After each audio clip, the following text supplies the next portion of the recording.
एक राज्य में एक बार सन्यासी आया और सीधा राजा के महल में चला गया। उस सन्यासी की वेशभूषा को देखकर राजा के किसी भी सिपाही ने उसे अंदर जाने से नहीं रोका। वो सन्यासी सीधा राजा के दरबार में चला गया।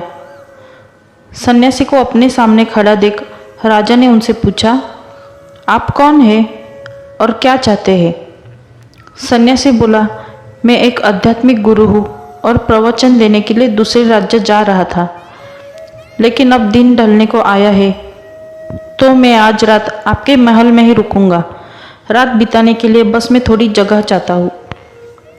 सन्यासी की बात सुनकर राजा बोला, ये एक राजा का महल है, कोई विश्राम स्थल नहीं है जो आप यहाँ रात में रुकना चाहते हैं। आप बाहर जाइए, वहाँ रहने की आपको कोई ना कोई जगह मिल जाएगी। सन्यासी ने राजा से प्रश्न किया, महाराज क्या मैं जान सकता हूँ आपसे पहले महल किसका था? राजा बोला, मेरे पिता का था, क्योंकि मुझसे पहले वही राजा थे। सन्यासी ने फिर प्रश्न किया, अच्छा तो अब आपके पिताजी कहाँ है? राजा बोला, अब वो इस दुनिया में नहीं रहे, उन्हीं के बाद तो मैं राजा बना। अच्छा, आपके पिता से पहले ये महल किसका था? सन्यासी ने फिर प्रश्न पूछा। राजा को अब गुस्सा आने लगा, लेकिन फिर भी उसने शांत होकर जवाब दिया, मेरे पिता से पहले ये महल मेरे दादाजी का था और अब वो भी इस दुनिया में नहीं है।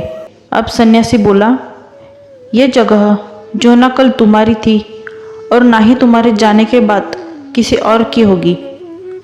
इस संसार में लोग कुछ ही समय रह पाते हैं और फिर चले जाते हैं।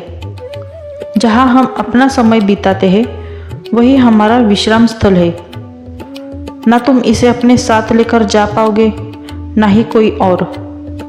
बताओ, ये महल एक विश्राम स्थल नहीं है तो और क्या है? राजा उनकी बात समझ गया और हाथ जोड़कर माफ़ी मांगने लगा। उसने सन्यासी को रुकने की जगह दे दी। दोस्तों, ये बात तो हम सभी जानते हैं कि इस संसार से हम कुछ भी लेकर नहीं जा सकते। खाली हाथ आए थे और खाली हाथ ही जाना है। जब तक इस संसार में आप हैं तो मैं या मेरा इस चक्कर में ना पड़े। जिंदगी में धन, लोभ, लालच के पीछे ना भागे। भागना है तो खुशियों के पीछे भागे। जिंदगी का मज़ा बहुत पैसों में या फिर बड़ी गाड़ी में नहीं है। जिंदगी का मज़ा है खुश रहने में। खुश रहो, क्योंकि दूसरों के पास चाहे बहुत पैसा है, लेकिन इस दुनिया से वो जाएगा तो खाली हाथ ही, और धन का भोग कोई और करेगा।